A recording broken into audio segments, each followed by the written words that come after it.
आऊज़ु बिल्लाहि मिनश्शैतानिर्रजीम बिस्मिल्लाहिर्रहमानिर्रहीम। तमाम तारीफ़ खुदा बरतर के लिए दुरूद व सलाम मोहम्मद व आले मोहम्मद के लिए। नाज़रीन किराम, मैं आपका मेज़बान ख़ावर रज़ा नक़वी कायम टीवी के खुसूसी प्रोग्राम शरीकतुल हुसैन सानी ज़हरा आलिम गैर मौलवा बीबी ज़ैनब सलाम अलैहा की शहादत पर हम ये प्रोग्राम आप तक लेकर आ रहे हैं। हम इस वक्त मौजूद हैं करबला में और ये ख़ास ट्रांसमिशन जो है आप करबला से लाइव देख रहे हैं। नाज़रीन, हमारे साथ हमारे प्रोग्राम में मौजूद हैं हमारे मेहमान मौलाना एजाज़ अहमद मोहसिनी, जो कि मुसलसल हमारे साथ मुख्तलिफ़ प्रोग्राम में आपके सामने प्रोग्राम लेकर आते हैं और बेइंतहा खूबसूरत गुफ्तगू फरमाते हैं। आइए चलते हैं उनकी तरफ और बीबी की हालात ज़िंदगी और बाद करबला और करबला के दौरान और जो करबला जाने से पहले जो काफ़िला, उसकी क्या तैयारियां थी, बीबी का क्या किरदार था, इन तमाम चीज़ों पर हम बात करेंगे। आइए चलते हैं, गुफ्तगू का आगाज़ करते हैं। हुज़ूर अस्सलाम वालेकुम।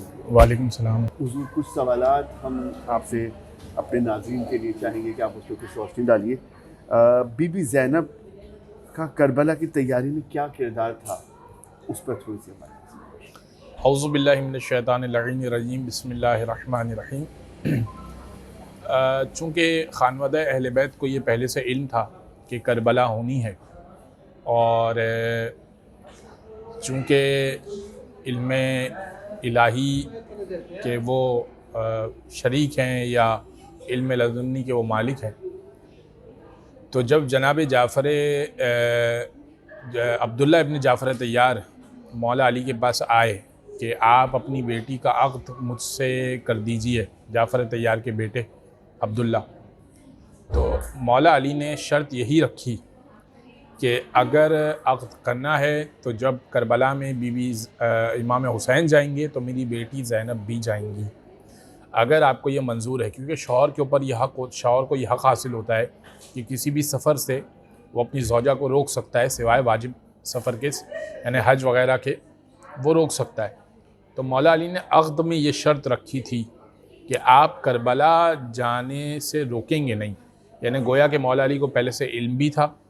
और दूसरा ये शर्त रखना बता रहा है कि बीबी ज़ैनब कितनी इम्पोर्टेंस रखती हैं करबला के लिए, कितनी अहमियत की हामिल है। सुभान अल्लाह। दूसरा, जब जनाब ज़ैनब जा चुकी जनाब ज़ैनब और ये मक्का से निकल चुके, तो हज़रत अब्बास ने दूर से देखा कि कोई शख्स उनके करीब आ रहा है, तो इमाम हुसैन से कहा कि हम रोक देते हैं, लगता है कि कोई हमारे करीब आ रहा है, हमसे मुलाकात करना चाहता है। तो दूर से आता हुआ देखा, तो देखा कि जनाब अब्दुल्ला इब्न जाफ़र तैयार हैं। तो इमाम हुसैन ने जनाब ज़ैनब से कहा कि आप अपने शौहर से मिल लीजिए। अब यानी करबला का सफ़र शुरू हो चुका है, मदीना और छोड़ चुके हैं, मदीना भी छोड़ चुके हैं, मक्का भी छोड़ चुके हैं, यानी हज को उम्रे से तब्दील करके मक्के से निकल रहे हैं। और देखा कि अब्दुल्ला 2 बच्चे और मोहम्मद को लिए हुए आ गए। तो जनाब ज़ैनब ने यही कहा कि अब्दुल्ला, अगर आप बच्चों का वास्ता देकर मुझे वापस ले जाने के लिए आए हैं तो मैं चलने को तो तैयार हूँ और चलूँगी भी, लेकिन याद रखिए कि जनाब इमाम हुसैन के बग़ैर ज़ैनब ज़्यादा ज़िंदा नहीं रह पाएगी। तब जनाब अब्दुल्ला ने कहा कि नहीं, मैं इसलिए बच्चों को साथ नहीं लाया कि आपको बच्चों का वास्ता देकर साथ ले चलूँ, बल्कि मैं इसलिए लाया हूँ कि सामान सदका रसूल ने कहा था कि सफ़र में रखा करो, लिहाजा हुसैन पर अगर बुरा वक्त आए तो एक को मेरी तरफ से सदका कर देना, एक को अपनी तरफ से सदका कर देना। बीबी की कुर्बानी बहुत अजीम कुर्बानी है। हुजूर, मेरा दूसरा सवाल आपसे है कि जब ये काफ़िला करबला पहुंचा, करबला के मैदान में, उस मैदान में पहुंचा जहां पर ये करबला वाक़ई होनी थी, तो बीबी की क्या कैफियत थी उस वक्त? वो बीबी क्या हालात थे उस वक्त? चूँकि बीबी का लक़ब है आलिमतो गैर मुअल्लिमतिन, एक ऐसी आलिमा जो गैर मुअल्लिमा है, जिसको सिखाया नहीं, जिसको तालीम नहीं दी गई, जिसके ऊपर कोई मुअल्लिमा नहीं रही। हाँ। तो बीबी का ये लक़ब है। और ये लक़ब मौला सज्जाद ने उनको दिया है कि अंती आलिमत व गैर मुअल्लिमतिन। जब वो खुतबा दे रही थी, जनाब ज़ैनब खुतबा दे रही थी यज़ीद के दरबार में, तब जनाब सैयद सज्जाद ने उनको रोक कर कहा कि आप आलिमा गैर मुअल्लिमा हैं, अब जो आप बातें कर रही हैं वो उनकी समझ से बालातर है। लिहाजा अच्छा, चूँकि बीबी आलिमा गैर मुअल्लिमा है, लिहाजा वो जानती हैं कि आगे क्या होने वाला है। तो करबला पहुंचकर इमाम हुसैन से उन्होंने ये कहा, जब काफ़िले अभी पहुँचे थे और ख़याम इमाम हुसैन के नहर फ़ुरात के करीब से, पहले तो वहीं थे, बाद में उखड़वा दिए गए, तो बीबी ज़ैनब ने कहा कि हुसैन यहाँ पड़ा और न डाला जाए कि मुझे यहाँ से आपके खून की खुशबू आ रही है, आपके खून की खुशबू मुझे यहाँ से आ रही है, यहाँ पड़ा और न डालें। तो और मेरा दिल मचल रहा है। तो इमाम हुसैन ने जवाब में जनाब ज़ैनब से कहा कि ए ज़ैनब, यही वो मकाम है कि जिस जगह मेरी शहादत होगी। तो ये कैफ़ियत थी बीबी ज़ैनब पर कि जब वो करबला पहुँची। हाँ हुजूर, मेरा तो आपसे और एक इसी मौजू को हम आगे बढ़ाते हुए कि बाद करबला बीवी का क्या किरदार था, क्योंकि उनके साथ बच्चे भी थे और बीवियाँ भी साथ थी, काफ़िला लुट चुका था, सारे शहीद हो चुके थे, उस वक्त क्या बीवी की क्या? सबसे मुश्किल मरहला ये था जनाब ज़ैनब के लिए कि काफ़िले को मैनेज करके सालारी करना।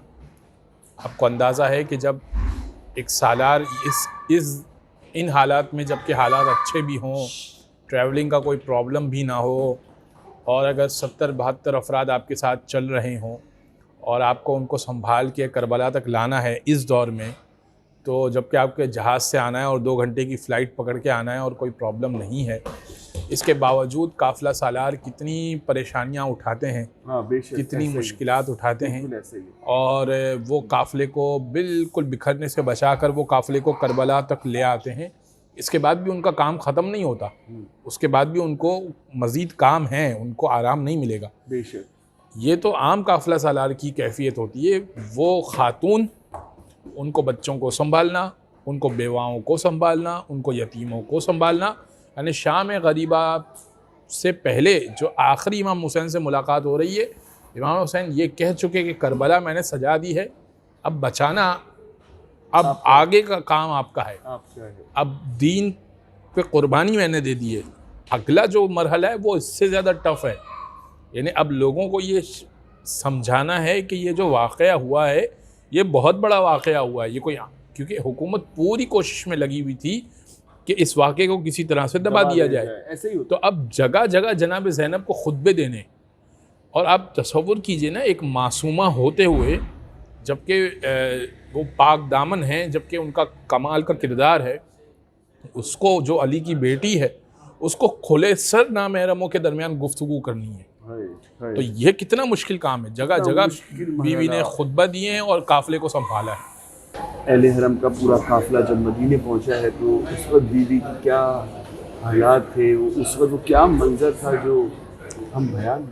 जनाब ज़ैनब ने चूँकि औन मोहम्मद को सामान सदका ही समझा, लिहाजा जनाब ज़ैनब ने जब क़ुरबान कर लिया और इमाम हुसैन दोनों लाशें लेकर खैमे में आए और बीवी से कहा कि आप इनसे विदा कर लें, क्या, क्योंकि एक तरफ लाशें रखे जा रहे थे और इरादा ये था कि इमाम हुसैन उनको किसी तरह से दफना देंगे। कोशिश इमाम की यही थी।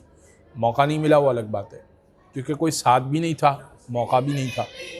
तो इमाम ने कहा कि आप इनसे लाशों से विदा कर लें। तो बीवी ज़ैनब ने विदा नहीं किया लाशों से। इसके बाद जब शाम में जब काफ़िला चला है और 3 दिन बाद कब्रें बन गईं और काफ़िला, क्योंकि 3 दिन बाद इमाम ज़ैनुल आबिदीन आए थे मोजिज़े से और कब्रें बन चुकी थी। तो जब बीवी ज़ैनब शाम में मौजूद थी और शाम में रिहाई मिली तो सबके सर वापस आए। तब बीवी ज़ैनब ने उन सर से विदा नहीं किया कि और ये कहा कि जब मेरी गोद में हुसैन का सर मौजूद हो तो मैं अपने बच्चों का क्या के मसाइब क्या सुनूं और क्या पुरसा लूँ। फिर जब काफ़िला शाम को पहुँचा, शाम से करबला पहुँचा, करबला तो चहलुम करने के लिए, तब भी बीवी ज़ैनब ने जनाब औन मोहम्मद से विदा नहीं किया औन मोहम्मद से विदा नहीं किया जनाब ज़ैनब ने। जब घर पहुंची हैं मदीना तो बच्चों का सब ने कहा, मदीने वाले आ गए और सब ने कहा कि हम आपको पुरसा देना चाहते हैं। बीवी ने कहा नहीं, मैं पुरसा कबूल करूंगी हुसैन का। मगर जब घर में दाखिल हुई और 2 छोटे मुसल्ले देखे तो अब्दुल्ला इब्न जाफ़र तैयार ने कहा कि बूढ़ी खातून, तू शायद किसी गलत घर में दाखिल हो गई है। वो भी नहीं पहचान पाए। वो नहीं पहचान पाए। कहा अब्दुल्ला, क्या मैं इतनी बदल गई हूँ? और फिर भी कहा कि मैं ज़ैनब कुबरा हूँ। और अब जब अंदर दाखिल हुई तो 2 मुसल्ले देखे। अब बीवी से रहा नहीं गया, आँखों से वो मुसल्ले लगाया, कहा औन मोहम्मद अलविदा। अच्छा हुजूर, तो फिर जब ये बाद करबला मदीने पहुंच गई वापस, तो शाम कैसे वापस पहुंची और शहादत वहाँ पर कैसे वाक़ई हुई, उस पर थोड़ा सा, और आज भी वो शाम में मौजूद हैं, वो कैसे हुआ सब कुछ? वो दोबारा जी नहीं, दोबारा कैद नहीं हुए। रिवायत ये कहती है कि जनाब अब्दुल्ला इब्न जाफ़र तैयार की कुछ ज़मीनें, रिवायत पाई जाती है कि जनाब ज़ैनब की यानी अब्दुल्ला इब्न जाफ़र तैयार की कुछ ज़मीनें शाम में मौजूद थी। अब जनाब ज़ैनब ने कहा कि ए अब्दुल्ला इब्न जाफ़र तैयार, मुझे चहलुम करवा दीजिए इमाम हुसैन का। तो अब्दुल्ला ने कहा कि चूँकि मुझे अपनी ज़मीनों को देखने भी जाना है तो आप साथ चलिए और हम यानी चहलुम भी एक ही सफ़र में कर लेते हैं और ज़मीनों को भी देख लेते हैं। अब इसमें रिवायत बड़ी मुख्तलिफ है। रिवायत ये कहती है कि या तो चहलुम कर लिया और चहलुम के बाद वापसी पर शाम रुके और उस खेत में जहाँ जिस जगह बीबी ज़ैनब की कब्र है वो जगह पर खेत था, उस खेत में जनाब ज़ैनब चहल कदमी कर रही थी। एक यहूदी जिसको मालूम हुआ कि ये अली की बेटी है, तो उसने अपना बुग़्ज़ निकालने के लिए, क्योंकि यहूदियों को अली ने मारा था खैबर में, तो उनसे बदला लेने के लिए जनाब ज़ैनब को एक कुल्हाड़ी से सर पर वार किया और बीवी ज़ैनब की शहादत हो गई। अब्दुल्ला ने वहीं उनको दफन कर दिया। के कुछ ऐसे सितम शाम से आई ज़ैनब, सह के कुछ ऐसे सितम शाम से आई ज़ैनब, जीत जी पुश्त के बल सो नहीं पाई ज़ैनब, सह के कुछ ऐसे सितम थाम कर रह गई दिल, पूछा जो अब्दुल्ला ने, किस तरह नीली हुई तेरी कलाई ज़ैनब।